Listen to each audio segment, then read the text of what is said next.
Hey there, weary historian tuning in tonight. Forget being a war hero. You're no Patton, no Fury, not even the grizzled supporting character who gets a dramatic death scene with violin music swelling in the background. Tonight, you're just one of 5 unfortunate souls crammed into 30 tons of barely operational steel, choking on diesel fumes while praying the shell that kills you finds its mark with merciful precision. Before you're roasted alive, crushed under debris, or politely vaporized by a German anti-tank round, do me one small favor. Drop a comment sharing where you're listening from and the current time. It's fascinating seeing our global audience. For early access to more grim lullabies like this, ad-free audio episodes, or to support the show, check the Patreon link below. Now settle in comfortably. Let's begin. You weren't drafted for talent, intelligence, or bravery. Some desk clerk filled out the wrong form, or you simply had the misfortune of being born breathing during the wrong year. The draft notice's exact wording blurs in memory, just the official stamp and its glaring lack of interest in your opinion. One moment you're stocking shelves, fixing engines, failing algebra. The next you're standing in a warehouse with a shaved head, reeking of someone else's sweat, fighting to stay upright from nerves or industrial strength soap. Processing happens with livestock efficiency. A clipboard-toting officer asks, then immediately forgets your name. Another measures your chest and records the wrong numbers. A medic prods your ribs and declares you fit for service. Someone mentions mechanized division through the shouting. Later, a sergeant hands you a paper-marked armor with congratulations, you'll be a tank crewman. He delivers this like it's good news. Believing him is your first mistake. At first, tank sounds impressive, massive, powerful, significant. You imagine being part of an unstoppable force, a mobile fortress, an ironclad deity on treads. Reality arrives soon enough, usually via concussion. Training camp ships you off with other soon-to-be entombed recruits packed into rail cars like bargain beef heading to market. The air smells of mildew, wet wool, and premature regret. Training begins with shouting, not instruction, just shouting. From disembarkation, men yell at you constantly. Some follow protocol, others compete with engine noise, a few simply enjoy it. You quickly learn silence doesn't exist when crewing a machine designed to terrify, crush, and deafen. Lesson 1. Entering/exiting the tank without knocking teeth out on the hatch. Everyone fails initially. The tank punishes hesitation. Tactics training barely exists. Mostly you learn to keep the tank moving until ordered to stop. Hours practicing gear shifts while an instructor bangs the hull with a wrench, screaming clutch orders through exhaust fumes. You try memorizing every lever, switch, and loose bolt, an impossible task.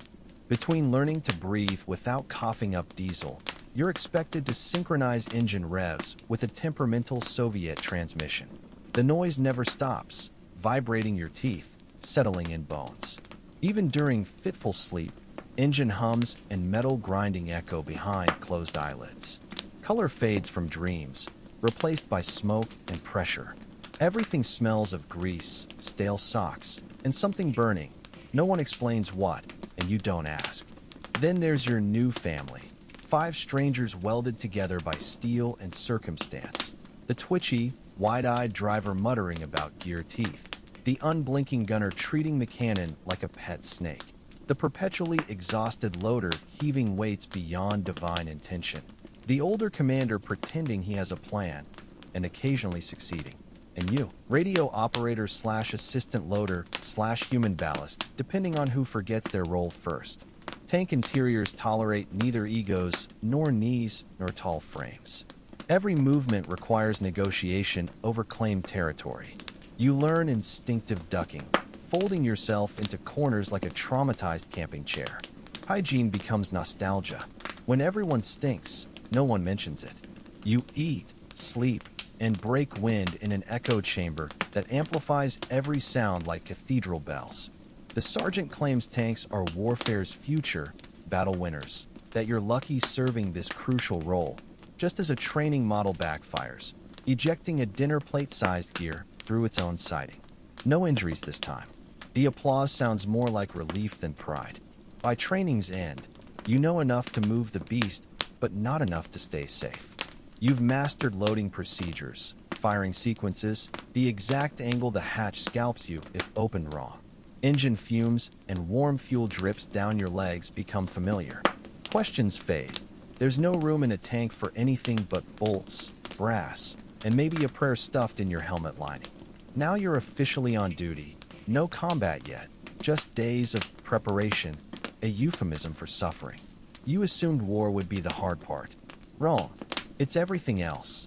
The between fighting hours, squatting in sludge, fixing yesterday's non-existent problems, waking drenched because the hatch won't vent and it's 90 degrees Fahrenheit by sunrise. Routine isn't boredom, it's scheduled pain. Most time gets spent maintaining a machine that despises you. It expresses this by throwing tracks in mud, seizing engines in cold, and leaking unidentifiable fluids. Thrown tracks means 6 hours of crowbars, prayers, and backbreaking labor worthy of mythological punishment.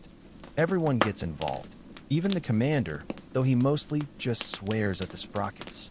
You lift, slam, curse, and dig until your hands bleed, or your soul does, whichever gives out first. If the engine jams, it's worse. That's not brute force work. It's delicate surgery with tools that don't fit and manuals that stopped applying 3 breakdowns ago. Usually happens at the worst possible moment, mid-maneuver or 10 minutes after you should have moved out. The unspoken fear, it happening under fire. When that fear materializes, you'll discover how long 5 minutes truly lasts inside a stationary target shaped like a barn door. You've essentially moved into the tank now, not metaphorically. You eat there, sleep there, exist there. Time gets measured in rations and restart attempts. Meals are cold stew from dented tins eaten with engine grease-blackened fingers. One attempt at cleanliness just makes the grime wetter. Others stop trying. You learn to ignore grit between teeth and the aluminum aftertaste coating every bite. Still better than the hunger gnawing from stomach to thoughts when unchecked. Personal hygiene becomes theoretical. No wash basin, no towel, no time. You relieve yourself in a can, discreetly if possible, though discretion's challenging where your knees touch someone's ribs.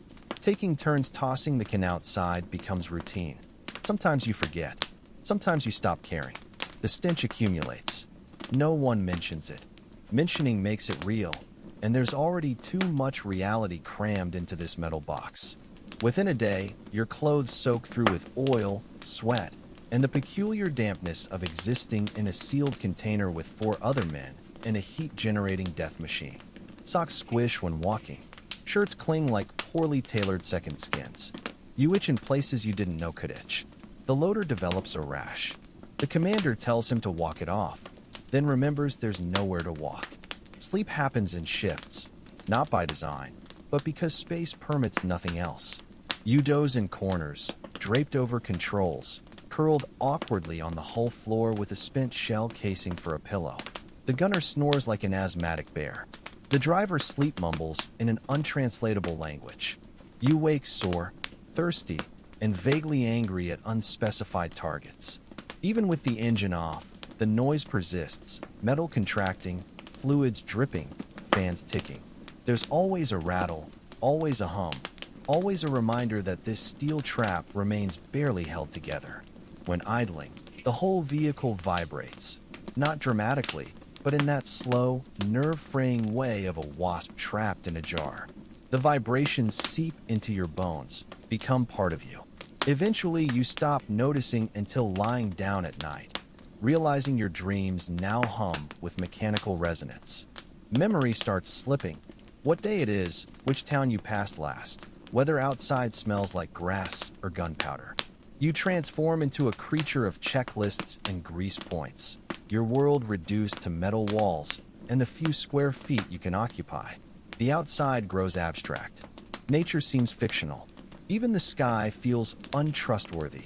Occasional glimpses through the hatch feel illicit, like seeing something never meant for your eyes. A terrible rhythm establishes itself. Wake sore, check the engine, mop questionable fluids, test the temperamental radio, eat, exchange hollow jokes, argue over who claims the fan-adjacent corner. bleed from new places, sleep again. Repeat, repeat, repeat. All this before firing your first shot in combat. This is the good part, the safe part. You haven't fought yet. Haven't been hunted. Just waiting. Somehow that waiting wears you down most. Eventually, they declare you ready. More accurately, they run out of excuses to keep you training. Shipping out happens without fanfare or flags. Just vague orders making you wonder if anyone actually knows your destination. Paperwork says, to the front, about as specific as pushing someone toward the ocean and watching them land in a puddle. Truthfully, location hardly matters. Europe, North Africa, the Pacific, the tank will hate them equally, and so will you. Loading onto the transport reunites you with your unit, packed elbow to elbow in a truck clearly designed for crates, not humans. The vehicle rattles like it's considering spontaneous disassembly. Every road bump reminds you spines aren't meant to absorb suspension failures. The corporal in charge barks about discipline, then promptly vomits from the cab's side. You follow suit shortly after, your vomit landing squarely on his boots. He glares without comment. Everyone's too exhausted for arguments. The journey isn't progress, just prolonged waiting in varied locations. Waiting to load the tank. Waiting for fuel. Waiting while someone forgets the map. Waiting during futile radio repairs. The device now emits only a soft buzz that might be Morse code for good luck. Movement only means waiting elsewhere. You grow accustomed to exhaust fumes and the dull headache from breathing technically flammable air. The first arrival indicator? Someone shouting your name outside the hatch. No landmarks, no checkpoints, no friendly banners. Just a clipboard-wielding sergeant who's buried too many men to care. He gestures to an open field, says dig in, and walks off. That's your new home introduction. The terrain proves uncooperative. Everything's either too soft or too hard, too flat or too sloped, too exposed or too cramped for maneuvering. The tank doesn't glide, it stumbles. The first hour gets spent positioning it, then 2 more extracting it from a shallow ditch it adopted as a final resting place. Mud cakes the treads. The engine protests with sputters. A new clunking sound near the transmission goes uninvestigated. If it's important, it'll explode eventually. If not, it'll rattle until your ears numb.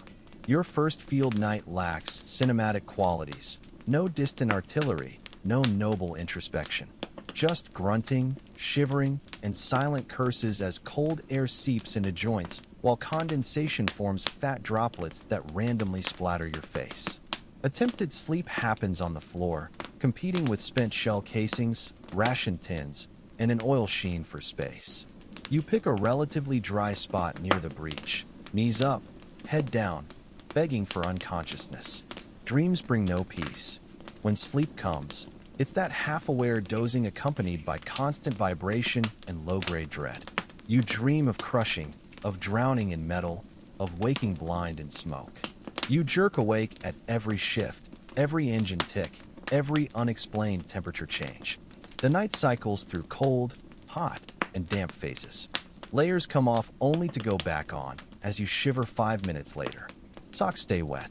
Shirts cling like poorly cured hides. Everything smells of damp fabric and unidentifiable chemicals. Morning arrives unceremoniously. The sun crawls up like it's doing you a favor. The sky remains stubbornly gray post-sunrise. Breakfast might have been meat once, or at least came from something with bones.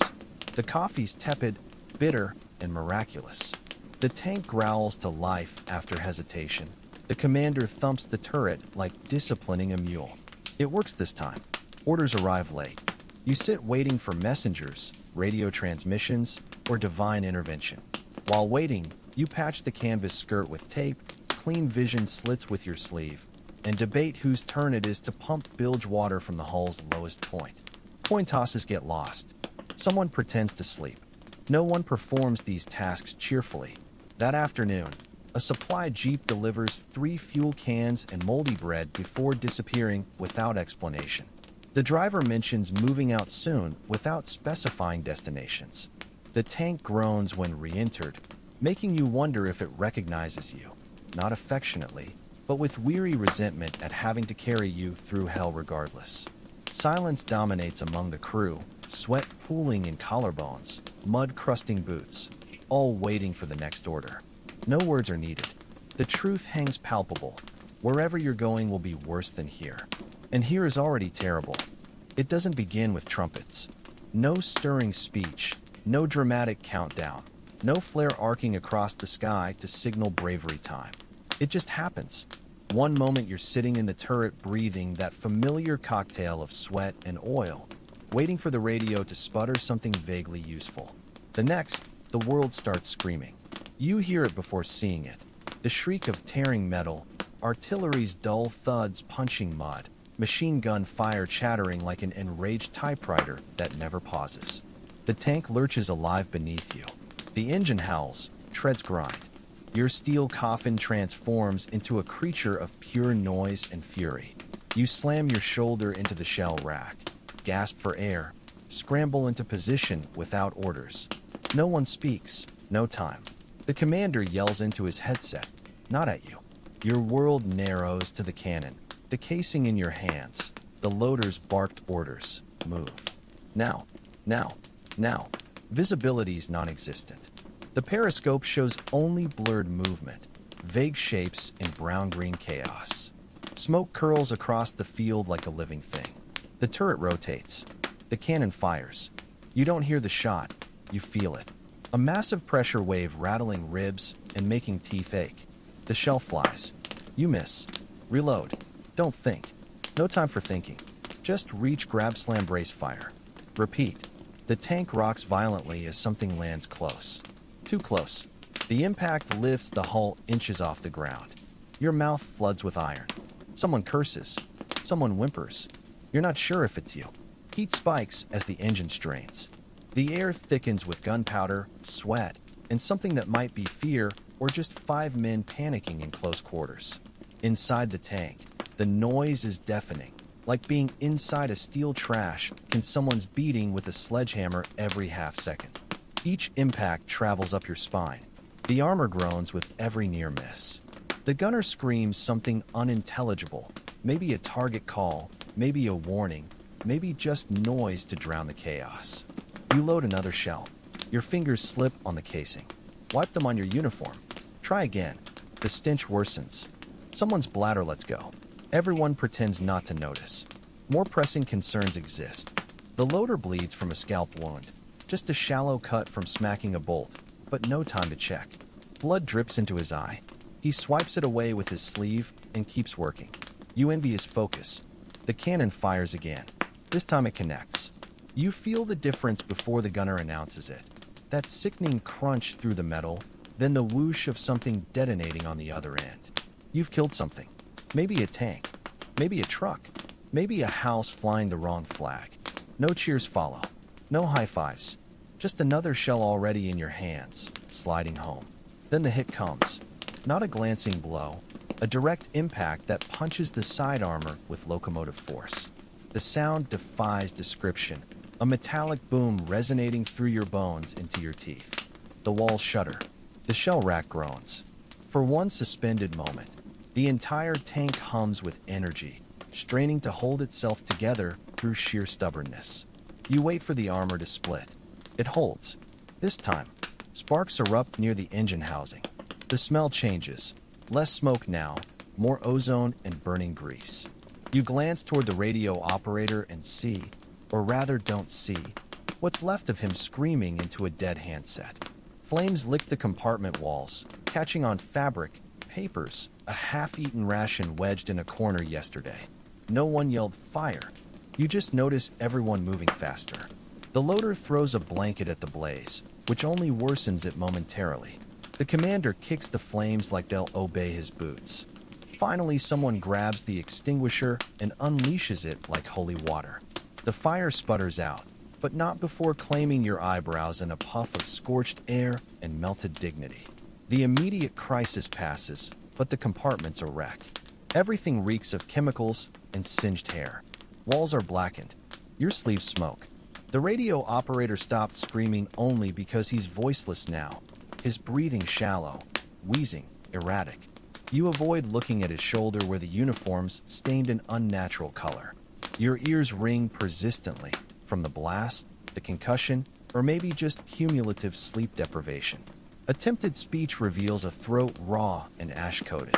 The gunner mutters and points forward vaguely. You nod, the only response left in you. The commander shouts into the headset again, maybe calling for support, maybe cursing whoever sent you here. The only clear phrase, "We're still operational," which feels generous. The treads grind backward, seeking cover, a ditch maybe, or a house skeleton. The tank moves sluggishly, like it's as concussed as you are. Every bump sends fresh pain through your throbbing head. You wipe blood from your eyes and blink at the gloom. Outside, the battle continues distantly. Gunfire, more shells, occasional screams you pretend not to hear. The tank settles into its new position. The commander gives a turret order. You reload. Your fingers tremble more noticeably now. The shell casing feels heavier. The loader fumbles, but recovers. No comments. Everyone pretends this is normal, that humans can keep doing this indefinitely without unraveling.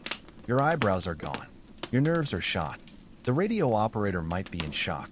The air smells of scorched plastic and defeat. But the tank still moves, still fires, still breathes in its mechanical way. So do you. Barely. For now, that suffices. In the middle of nowhere, your tank breaks down. Of course it does.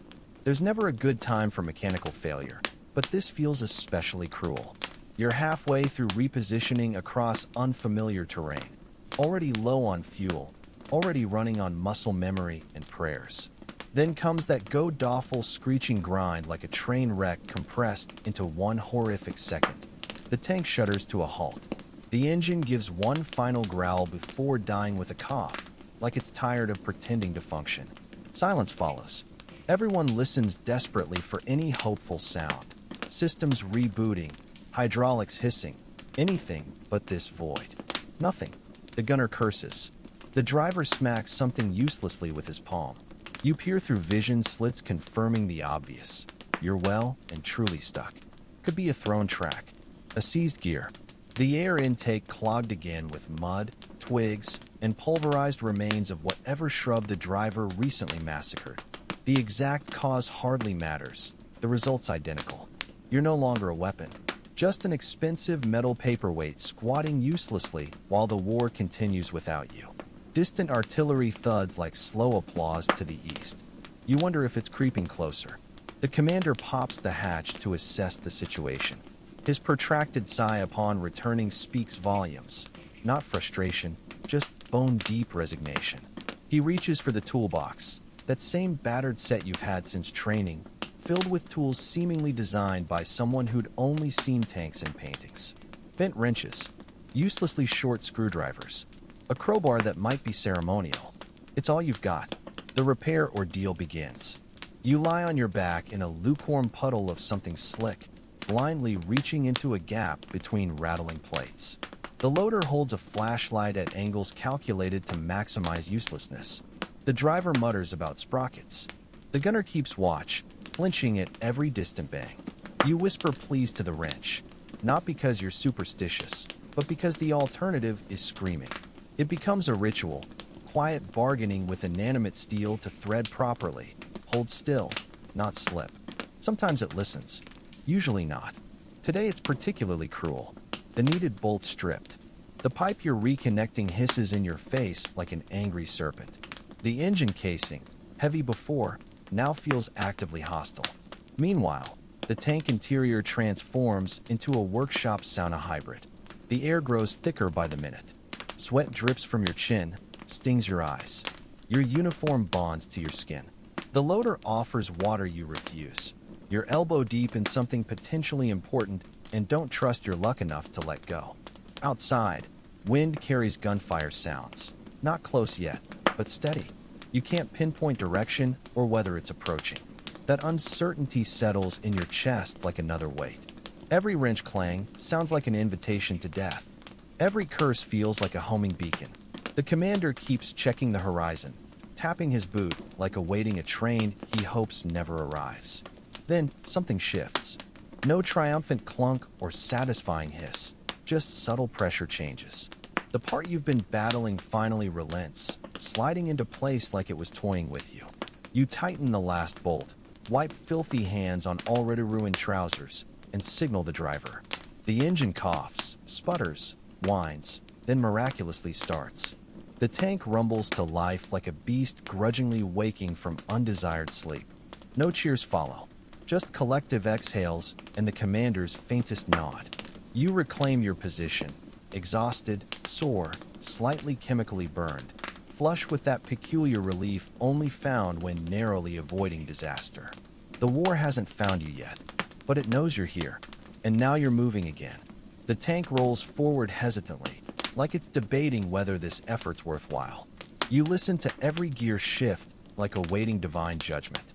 Tools get thrown back in the box uncleaned, unsorted, just shoved in and slammed shut. Everyone knows they'll be needed again soon, probably sooner than preferred. No one speaks as landscape crawls past viewports. Not because there's nothing to say, but because you're all thinking the same thing. You're operational for now. But this machine, your armor, shelter, prison, has made its feelings clear. It's only a matter of time before it betrays you again. You live for now. The tank didn't explode. The fire didn't spread. The shells missed or bounced, or simply gave up. Whatever the reason, you and what's left of the crew have survived another day.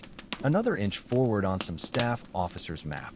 Another line in someone's after-action report. But survival doesn't feel like victory. It feels like slow decay, personal, relentless, and deeply intimate. The tank's interior stench has graduated to something truly sophisticated. What began as simple sweat and oil has evolved into a layered masterpiece of human misery. Sour body odor from men who haven't washed in weeks. Spoiled rations fermenting in corners. Something fungal growing near the driver's station that pulses when you're not looking. And that persistent chemical tang from the fire extinguisher incident nobody properly cleaned up. The air hangs thick with it, a living entity that seeps into your pores until you stop noticing it, or more accurately, until it becomes part of you. The loader's feet have achieved legendary status. He calls it athlete's foot, but everyone knows it's trench foot or something equally medieval. His socks have fused with his skin in places, emitting an odor that could knock a buzzard off a shit wagon. His attempts at drying them near the engine housing only create crispy shells with damp centers. You've stopped offering advice. The man's feet belong to science now. The gunner hasn't blinked since yesterday. Or maybe he does when no one's looking. His eyes have taken on a disturbing sheen. Not quite madness, just exhaustion stretched too thin. He stares through the gun sights constantly, even during downtime, whispering to himself in a language that might be prayer or psychosis. The commander told him to rest once. The gunner responded with silence and stillness. Everyone decided that counted as compliance. You've stopped speaking unless absolutely necessary. Words feel heavy in your mouth, like your tongue's made of lead.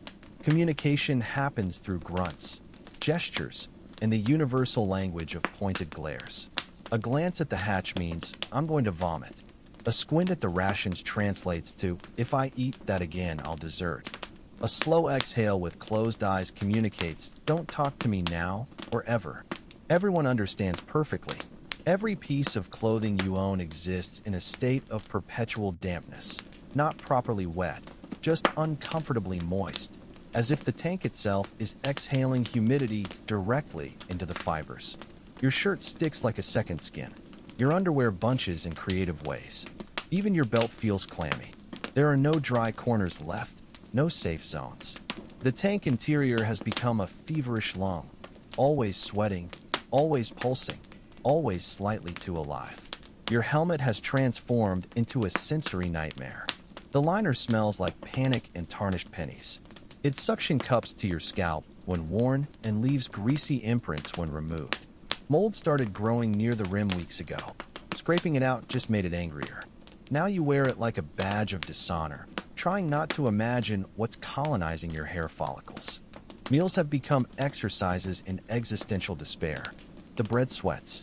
The meat has achieved colors not found in nature. The biscuits taste like chalk wrapped in melancholy. You chew mechanically, eyes unfocused, trying to remember flavors that no longer exist.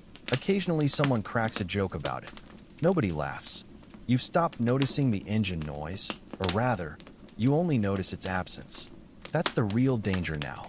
When the whine changes pitch or the vibrations falter, that's when trouble comes. Otherwise, it's just background static, a constant vibration massaging your internal organs into submission. The crew moves like arthritic old men now. Every joint protests.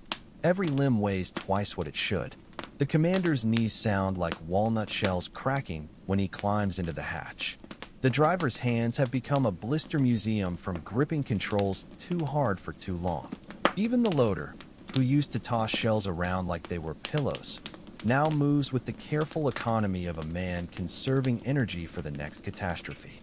You've forgotten what clean feels like. Forgotten fresh air's scent. Forgotten what personal space even means. You've stopped imagining home. That was a mistake, that hopeful thinking. Now the best you can hope for is quiet. Just stillness.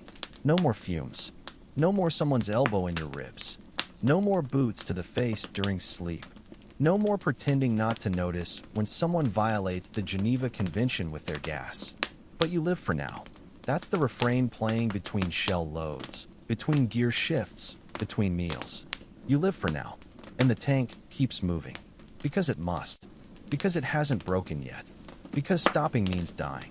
And because if it does break, you'll be left with nothing but the smell, thick and clinging, like a final insult. Proof that survival isn't always the better option. It happens on a clear day, the kind of weather that makes officers optimistic and crews suspicious. Blue skies, good visibility, dry roads. You're not even in combat, just moving position through landscape that all looks identical, trees, ditches, hollowed-out farmhouses, roads that barely qualify as such. The tank's rumbling along at walking pace, the crew suspended between alertness and exhaustion when the sky starts screaming.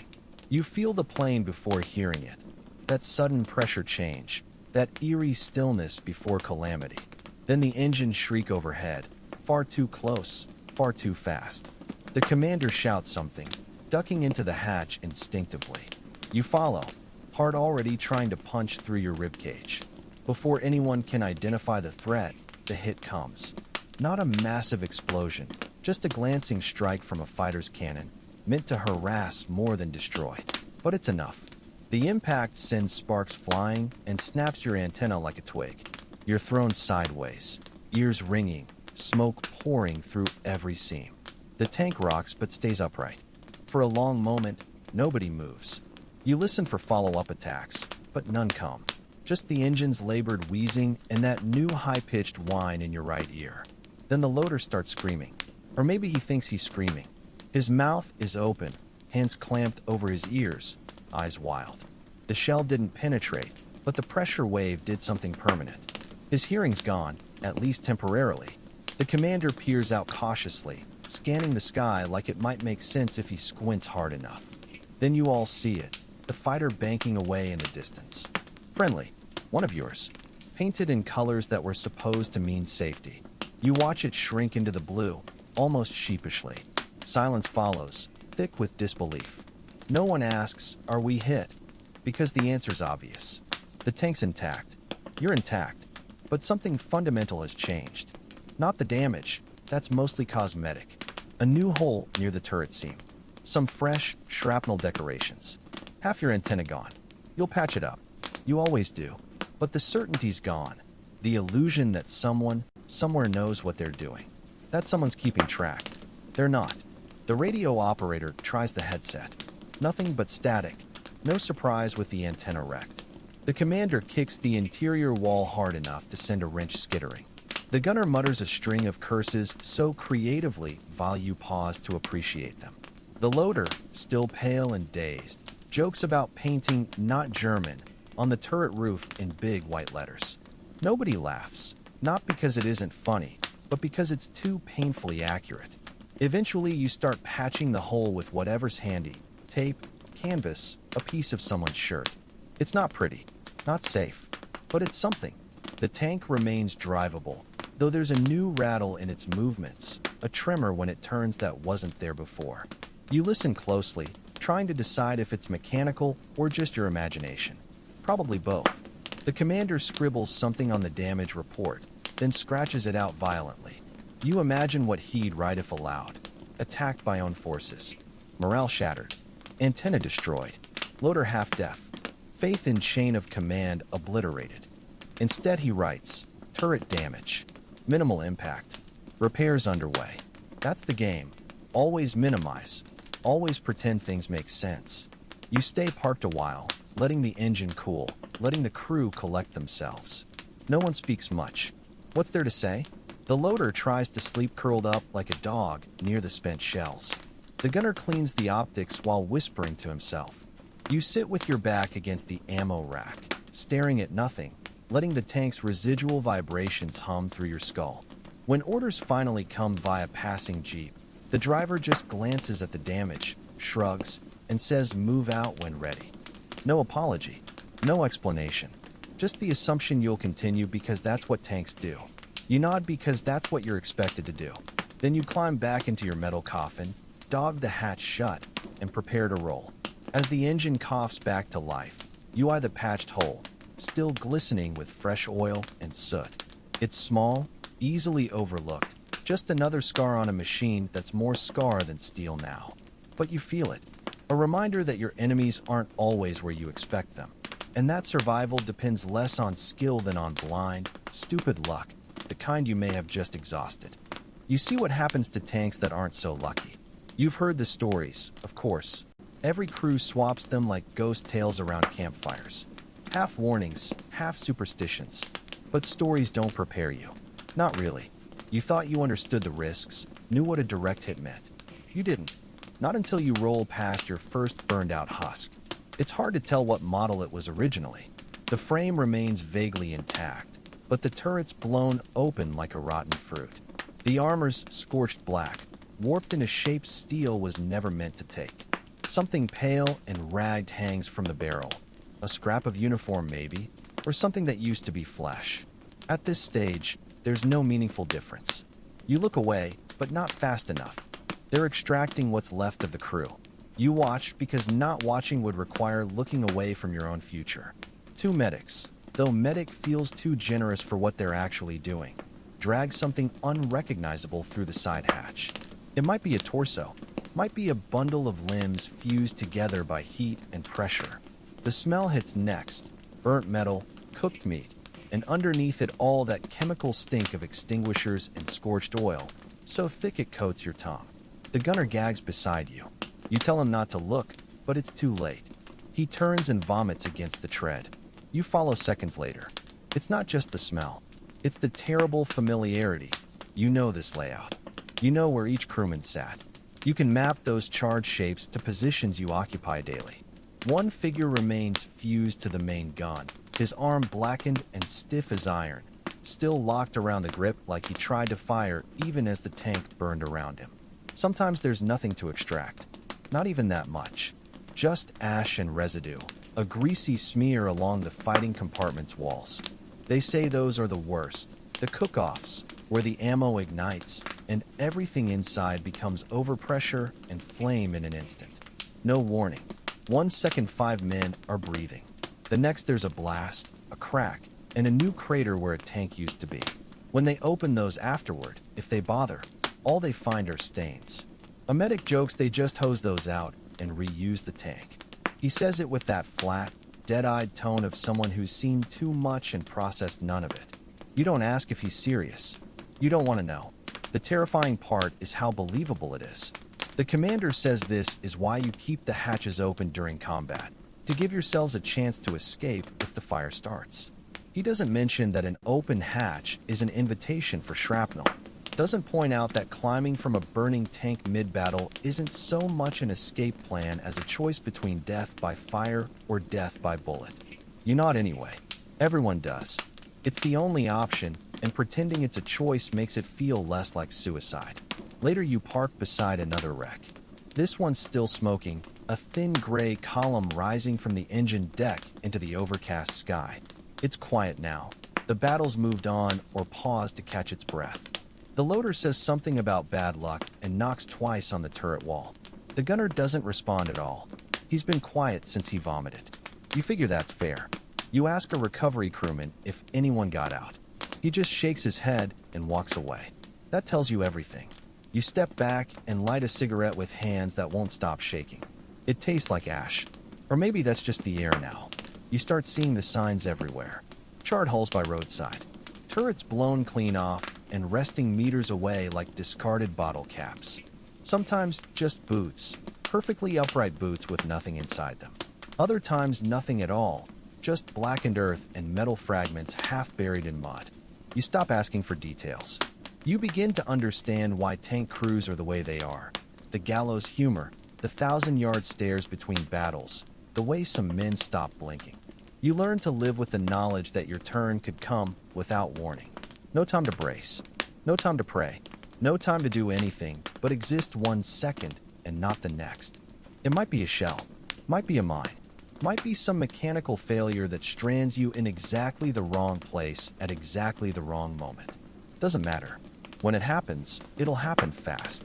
Clean was never part of the equation.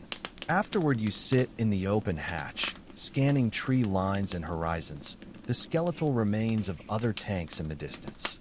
You try not to think about it too hard. You focus on what's in front of you, the next movement, the next shell to load, the next stretch of road to cross without bursting into flames. You clean your gear even though it makes no difference. You eat your rations. You sleep when possible. You breathe. You live. The next engagement is worse. That's not surprising. They always are. Each fight takes something and gives nothing back except maybe a new rattle in the tracks or another scar you don't remember earning. This time the orders come with even less warning and even less sense. The terrain's a bog. The map's outdated. The artillery starts before you're even in position. You know it's going to be bad when the first shell hits a tree 20 meters ahead and sends the trunk spinning through the air like God's own club. It lands with a sound that's somehow both dull and deafening. A branch spears through your vision slit, narrowly missing the gunner. He doesn't flinch. He's past flinching. So are you. The tank lurches forward slower than you'd like, treads clawing through mud that seems determined to swallow you whole. Every movement jostles you against bolts and sharp edges. You're bruised in places you didn't know could bruise. Visibility's near zero. Smoke, rain, and exploding mud create a swirling brown-gray wall that makes distinguishing road from field from rubble impossible. You glimpse another tank through the haze, not one of yours. Boxy, ugly, unmistakable. You fire. The shell connects. There's a flash, then a fireball that fades too quickly. The enemy tank doesn't explode dramatically. It just stops moving. That's all. One less threat. It feels like nothing. No satisfaction. No triumph. Just subtraction. You note it and move on. The next target's faster, smarter. It slips behind a ridge and flanks before anyone can react. You swing the turret, but you're too slow. Your shot goes wide, punching a useless crater into a hillside that couldn't care less. Theirs doesn't miss. The shell hits your left flank with surgical precision, jolting the entire crew sideways and sending a shockwave through the hull that knocks the air from your lungs. You slam into something, maybe the radio panel, maybe a bulkhead, and black out for a second, just long enough to remind you that flesh loses to steel every time. When you come to, your head's ringing and you're slumped against the radio, tasting blood and gasoline. You try to speak, but your jaw won't cooperate. You haul yourself upright, hands slipping on something warm and slick. You decide not to examine what. The commander's yelling, but the headset's dead. The radio's dead. You see him gesturing, mouthing words you can't hear. The loader's groaning, cradling his arm. The gunner's still at his post, still tracking targets or pretending to. You don't know. Your ears are full of static and your hands won't stop shaking. You reach for another shell. The tank grinds forward weakly. The engine wheezes. You feel a vibration in the floor that shouldn't be there, something rhythmic and wrong. Maybe a loose wheel. Maybe a cracked track. Maybe just the machine's way of telling you it's dying. You ignore it. What else can you do? Outside, the battlefield's a soup of noise and debris. More trees fall. Someone's screaming. You can't tell if it's far away or right beside you. Another shell lands 10 meters to your right, throwing a wave of mud over the turret like a burial shroud. You feel the impact in your spine. The tank groans. Something inside it cracks. You all hear it. No one mentions it. You fire again. You don't know if it hits. No time to check. The commander gestures wildly. Back, back. The tank lurches into reverse. You brace. Slide. Catch yourself. The loader reloads one-handed. The gunner shouts something finally. One word you don't catch, but the tone is pure panic. You roll over something soft.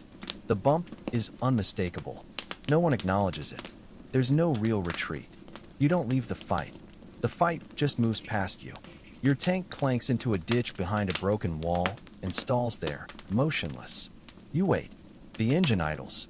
Steam hisses from places steam shouldn't. The loader finally slumps down, his breathing shallow. The commander climbs halfway out for air. You stay where you are, blinking. Your heart's still trying to punch through your ribs. Eventually, the noise begins to fade. Not stop, just shift. Move downrange towards someone else's nightmare. You all sit in silence, listening to it go. The battlefield feels like it's exhaling slowly, cruelly. The air inside the tank is thick and sour. Smoke. Fear. The copper tang of your own bitten tongue. No one talks about what just happened. Not really. The loader mutters a prayer. The gunner spits on the floor. The commander checks the map like it holds answers. You press fingers to your temple and feel the lump already forming. You survived again. It means less each time. The radio works again somehow. One of the mechanics pulled it apart, swore at it for 20 minutes, and patched it with wire, tape, and what looked suspiciously like part of a ration tin. It still hisses and crackles, but when the next orders come through, you hear them clearly. Dismount, regroup, begin repairs. No mention of what you're regrouping for. No acknowledgement of what just happened. The hatch groans as it opens. Daylight punches into your skull like a glass fist. You climb out slowly, joints creaking, uniform clinging like a wet rag. That first breath of open air should be a relief, but it isn't. It's too sharp, too loud, too full of a life that feels alien now. The outside world is almost worse than the tank. Too open, too bright. Your eyes water against light that isn't even strong. Every sound is amplified. Birds, wind, voices, distant hammer strikes. The normal world kept turning without you, and now the disconnect feels physical. The wind feels invasive. The clouds look fake. Someone nearby is laughing, and the sound grates against your nerves like a file on bone. You walk like a man twice your age. Your back aches. Your legs cramp. Your arms feel detached. You move in slow, deliberate steps, not from caution, but because that's all your body will allow. Your boots are caked with dried mud and grease. Your knees lock every few paces, making you wince when crouching. The others look just as bad, slumped figures moving like ghosts in uniform. No one meets anyone's eyes. There's a medic waiting near a tent. He looks you over, shines a light in your eyes, asks questions you don't fully process. You nod anyway. He says you're lucky. You don't know what he means. Lucky you weren't hit. Lucky the tank didn't cook off. Lucky you only blacked out instead of losing limbs. Lucky your body still technically functions even if your brain wants out. You nod again because that's all you know how to do. Your uniform smells like the inside of a furnace. The sleeves are scorched in places. The collar's fused into a shape that no longer fits. Your helmet's dented. You hadn't noticed until now. You don't remember when that happened. Your hands shake slightly as you remove it. The liner's still damp with old sweat. It makes a wet sound when set down.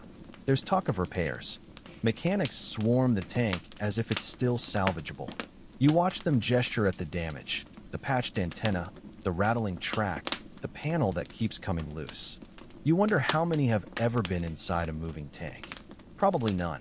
They treat it like a machine, like it can be fixed. They don't understand what it means to live in it, to bleed in it, to dream of burning alive in it. You're given food or something resembling it, watery broth, bread with more weevils than flour. You eat because your stomach demands it, even as your mouth rebels at the textures. Everything tastes like iron. You chew slowly, staring at nothing. The others eat in similar silence, the same blank expressions. The loader keeps wiping at a stain that isn't there. The gunner stares into his bowl like he's forgotten its purpose. Someone offers you a cigarette. You take it, light it. Don't remember doing either. The smoke is harsh and stale. but you inhale until it burns your fingers. It doesn't help. Nothing helps. You want to sleep, but there's nowhere that feels stable. You want quiet, but the wind keeps whistling like incoming shells. You catch your reflection in a mess tin, pale, drawn, eyes like holes in fabric. A new scar decorates your cheek, shallow but present. You touch it and feel nothing. Not sure if that's good or bad. Probably both. Eventually someone tells you to rest. Next orders won't come until morning. You nod. What else can you do? You find a spot near the tank and curl against a wheel like it's a campfire. The metal's cold but familiar, comforting in its way. The loader's already snoring nearby. The gunner mutters in his sleep. The commander's off talking to someone with more stripes. You close your eyes. Sleep doesn't come easy. When it does, it's shallow and fitful. Your dreams are gears and flames and voices calling names you don't know. You wake hourly, sometimes from noise, sometimes from silence. Once you wake convinced you're still in the turret burning. It takes a full minute to remember you're outside, that you made it out. Lucky, the medic said. You don't feel lucky. You feel like an overcooked sardine in a uniform 2 sizes too big, half empty, dissolving slowly into whatever comes next. And you know you'll be climbing back into that tank soon. Because orders don't stop, because repairs are nearly done, because this is just rest, not reprieve. Because surviving a battle doesn't mean the war's over. It just means you're next in line to do it all again. It doesn't happen all at once. There's no dramatic breaking point, no explosive outbursts or screaming meltdowns. The crew doesn't snap. They unravel slowly, quietly, like rope fibers weathering in the rain. At first you don't notice. Everyone's been tired before. Everyone's been filthy, sore, short-tempered. But this is different. This isn't exhaustion, it's erosion. The loader starts talking to himself.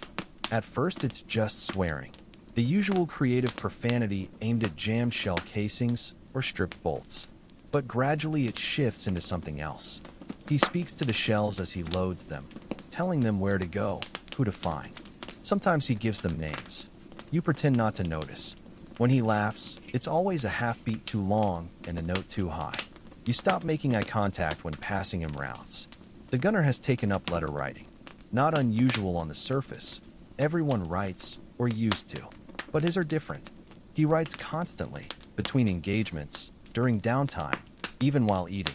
Page after page filled with tiny, frantic script. You ask who they're for. My sister, he says. Later the commander mentions offhand that he doesn't have one. You don't bring it up again. The gunner keeps writing. The commander has stopped yelling. That's how you know something's truly broken. He used to shout constantly, not in anger, but to keep things moving. Orders, jokes, crude commentary about everyone's hygiene. Now he just stares, not at anything in particular, just through things. His eyes are permanently red-rimmed, his voice barely above a whisper. You haven't seen him remove his helmet in 3 days. You suspect he sleeps in it. If he sleeps at all. You've thought about deserting. Not seriously, not yet. But the idea arrives uninvited now, slipping away during a rest stop, disappearing into the woods or rubble, walking until your legs give out. Then what? You wouldn't get far. Patrols would pick you up. They'd shoot you as a coward or worse, reassign you to infantry. You stay because there's nowhere better to go. No improved version of this. Just the horror you already know. Even cigarettes have lost their comfort. They used to be the closest thing you had to ritual, a reward after battles, repairs, close calls. Now they just taste like smoke. Bitter, dry, pointless. You light them anyway out of muscle memory. You share them in silence, trading matches like currency. No one says thank you. No one needs to. The loader cries one night. Quietly. You hear it through the hull wall, muffled, broken by hitched breaths. Not sobs, just the soft sound of someone trying not to come apart where others might see. No one mentions it. No one will. By morning he's back at the shell rack. Eyes puffy but focused, knuckles white. It's like it never happened. It always is. You're all still functional. Technically. The tank moves. The gun fires. The crew responds to orders, if a few seconds slower now. But something fundamental has shifted. The jokes have stopped. The teasing about smells or bad food or the gunner's legendary socks gone. Communication happens in clipped, efficient bursts. Nothing wasted. No energy spent on anything that won't keep the tank running or your heart's beating. The tank's interior smell has changed. Not worsened exactly, just become more permanent. Sweat, oil, fuel, fear, it's seeped into the steel itself. You've all become part of the machine's ecosystem. You could scrub the whole thing with bleach and still leave ghosts behind. The engine's hum has become a kind of lullaby. The only constant in a world that stopped making sense months ago. During long stretches between engagements, you imagine the tank as something alive, not a vehicle, but a beast. Hungry, tired, angry. You picture it dragging itself through the mud of its own will, carrying you and the others like parasites in its gut. You wonder if it resents you. You wonder if it wants to die. No one talks about the future anymore. No one says when this is over. No one makes plans for after. There is no after. Just the next position. The next mission. The next ditch to cross without flipping. The next shell to dodge. The war has shrunk your world down to steel walls and grinding gears and 5 men with too little sleep and too much memory. When the new orders arrive, the commander reads them without expression. Just a slow nod, then the usual gesture to mount up. No briefing. No explanation. You climb back in like you're putting on a wet coat. The loader straps himself in. The gunner adjusts sights that don't need adjusting. The driver coughs and kicks the ignition. The engine stutters, then catches. The tank shudders. You begin to move. No one speaks. That silence says everything. This mission feels different. Not because of the terrain or weather or enemy positions. It's something in the air, a pressure behind the eyes. The orders came the usual way. Short, vague, late. The objective isn't explained. Just some ruined intersection you've never heard of, marked on the map with a red X, and the words secure if possible. No one defines possible. The commander reads the orders, folds the paper, stares at nothing for a long moment. Then he nods, almost to himself, and tells everyone to mount up. His voice is quiet, not calm, resigned. You follow suit. The crew climbs into the tank in near silence, like men boarding a train they know is going off a cliff. No complaints, no jokes. Even the loader doesn't mutter like usual. Everyone understands. You roll out under an overcast sky, the kind that flattens colors and turns everything to mud tones. The engine runs fine, but sounds different, rougher, slower. Maybe it's the weather. Maybe it's the road. Maybe it's you. The tank rumbles forward across churned earth, through broken fences and crater puddles stale with old rain. Every bump jars your spine. Every gear shift sounds like a groan. You hold your breath without meaning to. The tension is a living thing now. You feel it in your fingers twitching against shell casings, in your shoulders tight as coiled wire. The gunner keeps adjusting his sights, though there's nothing to see yet. The commander checks the map 3 times in 5 minutes. The loader cracks his knuckles one by one like it's some kind of ritual. The driver says nothing, not even a grunt. His eyes stay locked forward, unblinking. The enemy fire starts almost immediately. You don't know how they spotted you so fast. Maybe they've been waiting. Maybe they knew your route better than your own command did. The first shell lands 50 yards left, sending Earth skyward. The second hits closer. The third doesn't miss. It slams into the ground just behind you. Lifting the rear treads momentarily before dropping them back down. The compartment rattles like a tin can full of nails. You brace instinctively. The fourth shot finds your left flank. You hear it before feeling it. That high-pitched shriek, then an impact that doesn't sound like an impact. Deeper. Wrong. A sound your ears don't know how to process. The loader screams. You turn, but smoke already fills the compartment, curling through like something alive. He's moving, but slowly, clutching his side where blood leaks between his fingers. His face shows no pain, just confusion, like he's waiting for someone to explain what just happened. You try reaching for him. The tank jerks again. Another hit. Maybe on the tracks. Maybe the engine. You don't know.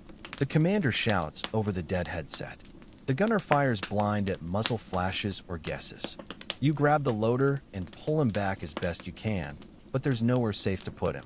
The tank was never shelter. Just a box you live in until you don't. Then it happens. The direct hit. This one doesn't bounce. Doesn't dent. Doesn't rattle. It punches through the front quarter like the armor was never there. The world turns sideways, not metaphorically, but literally. The blast lifts the tank, tips it, spins it just enough to obliterate all orientation. You're thrown against the radio panel. The loader collapses across your legs. Everything goes black. For a moment, there's nothing. No sound, no pain. Just darkness and the muffled awareness that something important has ended. You come to slowly, ears ringing, eyes stinging. You're on what used to be the floor, or maybe the wall. The angle's all wrong. The tank lies tilted halfway on its side. The compartment's full of smoke and sparks and the unmistakable smell of something burning. You hear the gunner groaning nearby. The commander's gone or not responding. The driver's compartment is just a hole where a man used to be. You look at it and feel nothing. You try moving. Your body barely responds. You drag yourself up, coughing. The loader isn't moving anymore. You don't check his pulse. You know. You reach for the hatch, but it's jammed. Of course it is. You bang on it weakly, then stop. There's no urgency left. No adrenaline. Just that same quiet thought echoing behind your ribs. This one felt different. You sit down slowly. Your lungs hurt. Your mouth tastes like ash and iron. You lean your head back against the scorched wall and close your eyes. You hear the gunner muttering again. Some broken prayer or letter to no one. The fire hasn't reached the ammunition yet. That's either a miracle or a delay. Either way, it's temporary. So you wait, because that's all that's left now. You didn't wake up in a field hospital. There was no miraculous recovery scene, no blood-streaked medic shouting your name through the smoke. You died in the tank exactly where you lived, curled in steel, soaked in fumes, listening to the engine's death rattle. One final breath cut short by fire, pressure, and silence. The official report was brief. Your name, your rank, your serial number, cause of death, killed in action. That was all. No context about how the shell entered through the side panel. No diagrams of how long it took for the fire to reach the ammunition rack. No mention that they found your body half buried in ash, slumped beside a loader who bled out minutes before you. Just 3 letters and a check mark. There wasn't much left to recover. Some bone fragments, melted fabric, part of your helmet fused at the edges. They had to pry your dog tags from what remained of your collar. You didn't make it easy. The tank had sealed itself shut like a tomb when it burned. Recovery teams had to cut you out, or rather, cut out what they could reach. Most of the turret was too warped to open. They called in specialists who eventually gave up. Some things weren't worth salvaging. The rest of the crew didn't fare much better. The commander's body was never found.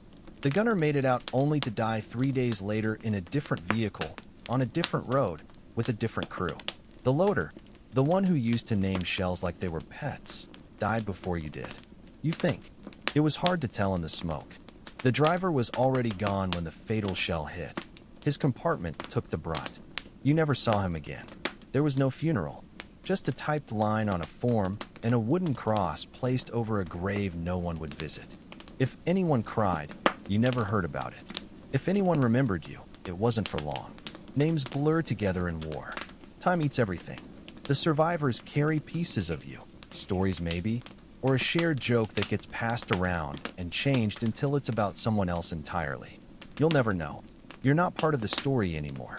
No one talks about what it was really like. Not honestly. No one describes how long it took for the fire to spread inside the tank. How the heat spiked in seconds. How the oxygen vanished faster than anyone expected. How loud it was in those final moments. The screams don't make it into after-action reports. The smell isn't archived. They don't mention you were trapped, your arms pinned, your fingers still curled around the hatch's edge when they found them, fused to the metal. They don't say you died afraid. Instead, they say you served with honor. It's what they always say. Easy words polished smooth by repetition. They look good on plaques. They sound better than the truth. That you served because someone had to, because you were told to, because the war machine needed bodies and yours was available. You were part of a crew, part of a tank, part of a war that didn't care about you. Not as a person, not even as a name. Just a statistic with muddy boots and a place to be. You weren't a hero. You were tired. You were sore. You were cramped and hungry. You spent your last days soaked in fuel and sweat, surrounded by other men pretending not to be coming apart at the seams. You weren't fighting for glory. You were fighting because stopping meant dying. So you kept loading shells. You kept watching through periscopes. You kept obeying orders until the shell came. And then you stopped. The tank was your world, your shelter, your cage. In the end, it was your coffin. When the flames finally consumed the last of the air, when the heat rose beyond what flesh could endure, it wasn't quick. Not instantaneous. You had time to think, time to know, and then you were gone. The war moved on. It always does. New tanks rumbled down the road. New crews climbed into new steel coffins. Your tank's name was reassigned to another machine, one with fresh paint and a crew that still believed they might go home whole. You don't haunt them. There are no ghosts in tanks, just echoes, heat haze, the faint smell of burning leather. Silence. They called it armor. They said it would protect you. They said it was strong. They said it was the future of warfare. But steel melts. Tracks break. Engines fail. And inside all that metal, just meat. Sweating. Swearing. Frightened men packed elbow to elbow in a mobile furnace, waiting to see which shell had their name on it. Yours found you. And now the hatch is closed. The fire's long since burned out. What's left of you rests inside scorched metal somewhere beyond the last road you ever traveled. The sky above is quiet. The ground doesn't shake anymore. And the tank, once loud and alive and terrible, is finally still. That brings us to the end of tonight's story. If you're still awake, thank you for enduring the rattle of treads, the stink of oil and fear, and the quiet, claustrophobic end of a man no one will remember properly. For early access to more of these slow, grim histories, ad-free audio episodes, or to support the show, there's a link to the Patreon in the description. Feel free to like, subscribe, or leave a comment with other topics you'd like covered. If you're listening on a podcast app, ratings or reviews help others find these stories. Special thanks to the supporters who make this show possible, including our chronicler, Andrew S. Sleep well.